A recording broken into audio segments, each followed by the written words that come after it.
નમસ્કાર વાલા દર્શક મિત્રો, સ્વાગત છે આપનું આપણી આ યુટ્યુબ ચેનલ ન્યૂઝ વિથ ભાવેશમાં।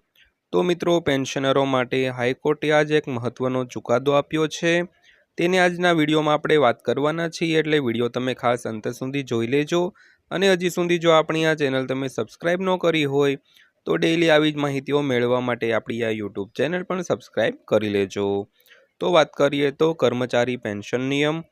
તો પેન્શન એ સરકારી કર્મચારી માટે એક મહત્વપૂર્ણ નાણાકીય સહાય છે, જે નિવૃત્તિ પછી તેમની આજીવિકાનું મુખ્ય સાધન બની જાય છે। તો તાજેતરમાં ગુજરાત હાઈકોર્ટે પેન્શનને લઈને ઐતિહાસિક ચુકાદો આપ્યો છે, જેને કારણે લાખો સરકારી કર્મચારીઓ અને પેન્શનરોને અસર થશે। તો કોર્ટે સ્પષ્ટ કહ્યું છે કે જો કોઈ સરકારી કર્મચારી ગંભીર ગુનામાં દોષિત સાબિત થાય છે તો સરકારને તેનું પેન્શન રોકવાનો અધિકાર છે। તો આ નિર્ણય માત્ર ભવિષ્યની ઘટનાઓ પર જ લાગુ નહીં પડે, પરંતુ સેવા દરમિયાન કે નિવૃત્તિ પછી થયેલા ગુનાઓ પર લાગુ પડશે।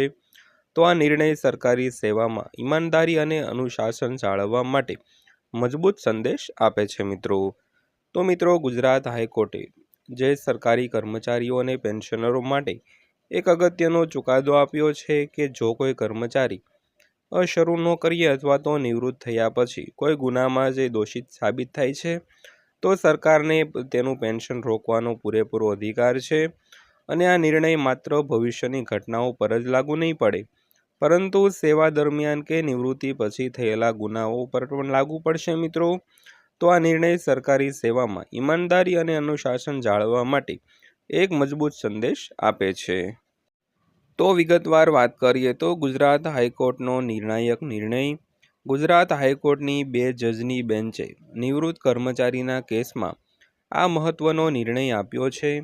તો કોર્ટે સ્પષ્ટપણે જણાવ્યું છે કે જો કોઈ સરકારી કર્મચારીને કોર્ટ દ્વારા ગંભીર ગુનામાં દોષિત ઠેરવવામાં આવે અને સજા કરવામાં આવે છે તો રાજ્ય સરકારને તેનું પેન્શન રોકવાનો સંપૂર્ણ અધિકાર છે। તો આ નિર્ણયની સૌથી મહત્વની વાત એ છે કે પેન્શન અટકાવતા પહેલાં સરકારે કારણદર્શક નોટિસ જારી કરવાની જરૂર નથી। તો આ નિયમ નિવૃત્તિ પછીના સજાના કિસ્સામાં પણ લાગુ પડે છે। તો કોર્ટે એ પણ સ્પષ્ટતા કરી છે કે જો કર્મચારી સેવા દરમિયાન ગંભીર ગુનામાં દોષી સાબિત થાય તો પણ સરકાર સમાન પગલાં લઈ શકે છે દોસ્તો। ત્યારબાદ વાત કરીએ તો પેન્શન નિયમો 2002નો આધાર। તો હાઈકોર્ટે તેના ચુકાદામાં પેન્શન નિયમો 2002ના નિયમ 23નો વિશેષ સંદર્ભ આપ્યો છે। તો આ નિયમ સ્પષ્ટપણે જોગવાઈ કરે છે કે જો કોઈ પેન્શનર ગંભીર ગુનામાં દોષી સાબિત થાય તો સરકાર તેમનું પેન્શન રોકી શકે છે। તો આ સિવાય સરકાર પહેલેથી જ આપવામાં આવેલી પેન્શનની રકમ પણ ઉપાડી શકે છે। તો આ નિયમ નિયમિત સેવા આપતા કર્મચારીઓને પણ લાગુ પડે છે, જેઓ દોષિત સાબિત થાય તો સરકારી કાર્યવાહીના દાયરામાં આવે છે। તો આ નિયમોનો હેતુ સરકારી સેવામાં ભ્રષ્ટાચાર અને અનુશાસનને રોકવાનો છે। તો આ નિયમનું અર્થઘટન કરતા કોર્ટે કહ્યું છે કે જો જોગવાઈઓ સરકારને પૂરતી શક્તિઓ પ્રદાન કરે છે જેથી તે અયોગ્ય વર્તન કરનારા કર્મચારીઓ સામે યોગ્ય પગલાં લઈ શકે। ત્યારબાદ વાત કરીએ તો ઓથોરિટીની વ્યાપક સત્તાઓ વિશે। તો હાઈકોર્ટે તેના નિર્ણયમાં એ પણ સ્પષ્ટ કર્યું છે કે ગંભીર ગુનાના કિસ્સામાં નીચલી કોર્ટના નિર્ણય સામે હાઈકોર્ટમાં અપીલ પેન્ડિંગ હોય તો પણ ઓથોરિટીએ અપીલને નિર્ણયની રાહ જોવાની જરૂર નથી। તો ઓથોરિટી તરત જ તેની કાર્યવાહી કરી શકે છે અને પેન્શન રોકવાનો નિર્ણય લઈ શકે છે। તો આ જોગવાઈ સત્તાધિકારી દ્વારા ઝડપી કાર્યવાહીની સુવિધા આપે છે અને તેને ન્યાયિક પ્રક્રિયામાં વિલંબનો લાભ લેવાથી અટકાવે છે। તો આ નિર્ણય સંદેશ આપે છે કે કાયદાકીય પ્રક્રિયાની લાંબી અવધિનો લાભ ઉઠાવીને ગેરરીતિ કરનારા કર્મચારીઓ છટકી શકતા નથી।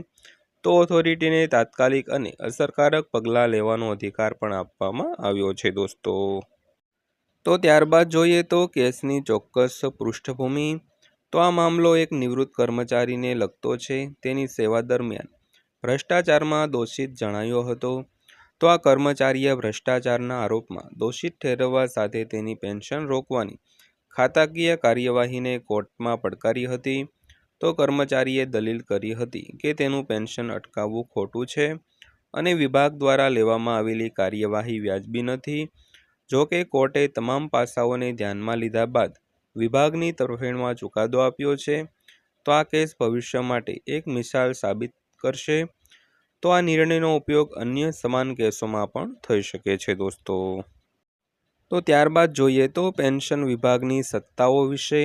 તો હાઈકોર્ટે પેન્શન વિભાગની સત્તા અંગે પણ મહત્વની ટિપ્પણી કરી છે. કોર્ટે કહ્યું છે કે પેન્શન વિભાગ તેમના નિયમો અનુસાર કામ કરી શકે છે અને જરૂર પડે પેન્શન રોકી શકે છે. તો સૌથી મહત્વની વાત એ છે કે પેન્શન વિભાગ પેન્શનરને કારણદર્શક નોટિસ ઇસ્યુ કરવા અથવા તેમની કાર્યવાહી કરતા પહેલાં તેને સાંભળવાની તક આપવા માટે બંધાયેલ નથી. તો આ અધિકાર વિભાગને તાત્કાલિક અને અસરકારક પગલાં લેવામાં મદદ કરે છે. તો આ નિર્ણયથી પેન્શન વિભાગની સ્થિતિ મજબૂત બને છે અને તે કોઈપણ વિલંબ વિના શિસ્તભંગના પગલાં લઈ શકે છે. તો સરકારી સેવામાં શિસ્ત જાળવવા માટે આ વ્યવસ્થા જરૂરી છે દોસ્તો. ત્યારબાદ વાત કરીએ તો સેવા દરમિયાન અને નિવૃત્તિ પછીની કાર્યવાહી. તો ગુજરાત હાઈકોર્ટના આ નિર્ણયથી સ્પષ્ટ થાય છે કે સરકાર પાસે વ્યાપક સત્તા છે. જો રાજ્ય સરકારનો કોઈ કર્મચારી કે અધિકારી તેની સેવા દરમિયાન અથવા નિવૃત્તિ પછી ભ્રષ્ટાચાર જેવા ગંભીર ગુનામાં દોષિત ઠરે તો રાજ્ય સરકાર તેનું પેન્શન રોકી શકે છે. તો આ નિયમ સમયમર્યાદાથી બંધાયેલી નથી અને કોઈ પણ સમયે લાગુ કરી શકાય છે. તો મતલબ કે નિવૃત્તિ પછી પણ જો કોઈ કર્મચારી પર કોઈ ગંભીર આરોપ સાબિત થાય તો પેન્શનરને અસર થઈ શકે છે. તો આ સિસ્ટમ સરકારી કર્મચારીઓને જીવનભર પ્રામાણિકતાથી કામ કરવા પ્રેરિત કરે છે. તો આનાથી સંદેશો મળે છે કે ખોટા કાર્યોનું પરિણામ જીવનભર ભોગવવું પડી શકે છે મિત્રો. તો ત્યારબાદ અંતમાં વાત કરીએ તો ગુજરાત હાઈકોર્ટનો આ નિર્ણય સરકારી સેવામાં શિસ્ત અને પ્રામાણિકતા જાળવવાની દિશામાં એક મહત્વપૂર્ણ પગલું છે. આ નિર્ણયથી સ્પષ્ટ થાય છે કે જો કર્મચારીઓ સરકારી નોકરીનો ફાયદો ઉઠાવે છે અને ખોટા કામ કરે છે તો તેને કોઈ છૂટ નહીં મળે. તો પેન્શન સુરક્ષા હવે માત્ર પ્રામાણિક અને શિસ્તબદ્ધ કર્મચારીઓ માટે છે. તો આ નિર્ણય ભવિષ્યમાં સરકારી કર્મચારીઓના વર્તનને પ્રભાવિત કરશે અને તેમને ભ્રષ્ટાચારથી દૂર રહેવા માટે પ્રેરિત કરશે. ઉપરાંત આ નિર્ણય સરકારી સંસાધનોને બચાવવામાં ફાળો આપશે કારણ કે ભ્રષ્ટ કર્મચારીઓનું પેન્શન બંધ થઈ શકે છે. તે રકમ અન્ય કલ્યાણકારી યોજનાઓમાં વાપરી શકાય છે મિત્રો. તો મિત્રો વિડીયો અંત સુધી જોવા બદલ આપનો દિલથી આભાર.